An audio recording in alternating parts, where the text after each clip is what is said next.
Good afternoon and welcome to another video editing tutorial with Dear Media. Today I'm going to introduce you to the basics of the Lumetri Colour Panel inside Adobe Premiere Pro. The Lumetri Colour Panel is a powerful colour correction tool that was first introduced in Adobe Premiere Pro CC 2015. In just a few clicks, this tool can vastly improve the quality of your footage. Let me show you how. As you can see here on the timeline, I have this clip of a saxophone player. In the source window, you can see that the original clip was quite dark. There's a lot of lost detail in the shadows, the skin tones are quite orange, and the whites are not quite right.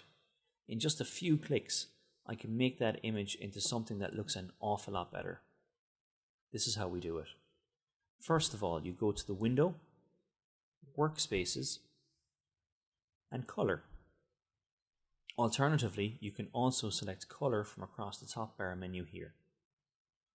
On the right hand side, you'll see a selection of sliders, quite similar to what you would find in Adobe Lightroom. These are what we will use to adjust the footage. I'm just going to select this one here, where I have a clip that hasn't already been adjusted. We're going to leave the input LUT for the moment. That's something we'll touch on in our more advanced video. We're going to go straight into white balance. Here you can use the eyedropper tool to select a portion of the screen that you think should be white. This will adjust the white balance.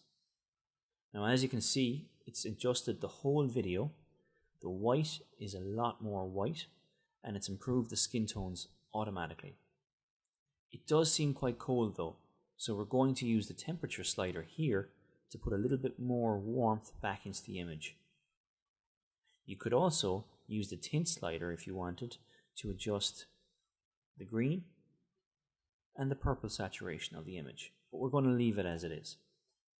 Here we're going to use exposure to put a little bit more into that image and bring up those shadows and pull out that detail. We can use the contrast tool to either flatten our image if we wanted, or in this case, we're going to use it to push it up more to give a great deal of contrast to that image there. The highlights are pretty much okay, so we're not going to touch them, but if you wanted, you could adjust according to what suited your own taste. The shadows, they're quite dark there, so we're going to use this tool, and instead of crunching them a bit, we're going to pull them back this way to bring out a little bit more detail.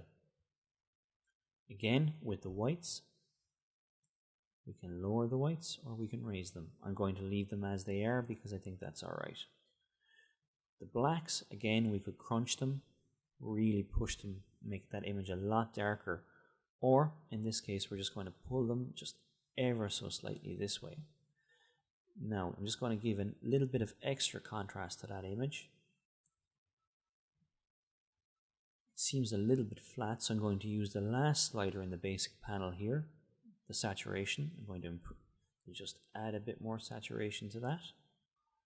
I'm quite happy with that image.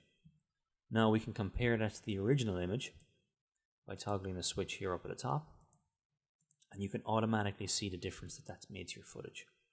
Join us next time and we're going to go into the creative aspect and show you just how powerful a tool this could actually be. Thank you for watching.